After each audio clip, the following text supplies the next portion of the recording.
Sur la piste d'un crime odieux qui défraie la chronique à Bamougoum dans l'arrondissement de Bafoussam 3e.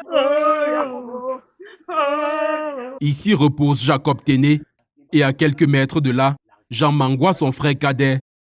Les deux hommes ont trouvé la mort dans des circonstances tragiques le 20 mars 2025. On m'a appelé, j'ai dit que mais il y a quoi? On dit que disons que sont morts au village. J'ai dit que est-ce qu'on les a empoisonnés? On dit des deux oncles. J'ai dit que mais les deux comment? On les a empoisonnés. On dit que non, bien c'est on les a fusillés et les découpés à la moitié. Mon petit frère André, il était couché sur le petit lit. On lui a tué que dans le sommeil. Quand on le tue maintenant, mon grand frère quittait la balle de son côté comme il était assis là.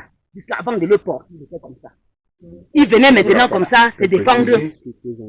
Défendre. Maintenant, on lui a pris par son œil. On a tiré ça. On a tiré. Ça, par son œil, c'est sorti derrière sa tête. Quand il est sorti là, il était couché comme ça.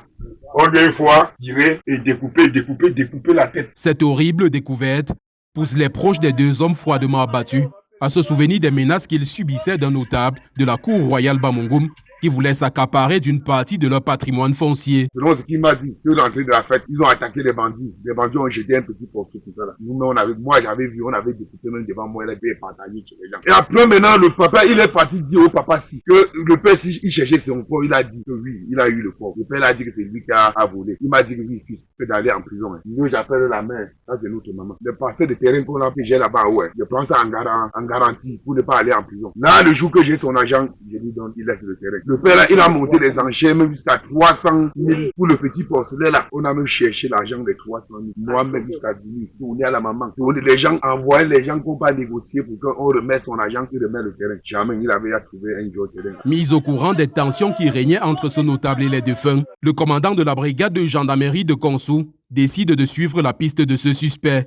Une perquisition à son domicile permet de retrouver dans son fusil de chasse une munition calibre 12, exactement identique à celle dont les cartouches ont été retrouvées près des deux cadavres. L'enquête est bouclée, le dossier est transmis au tribunal de grande instance de Bafoussam.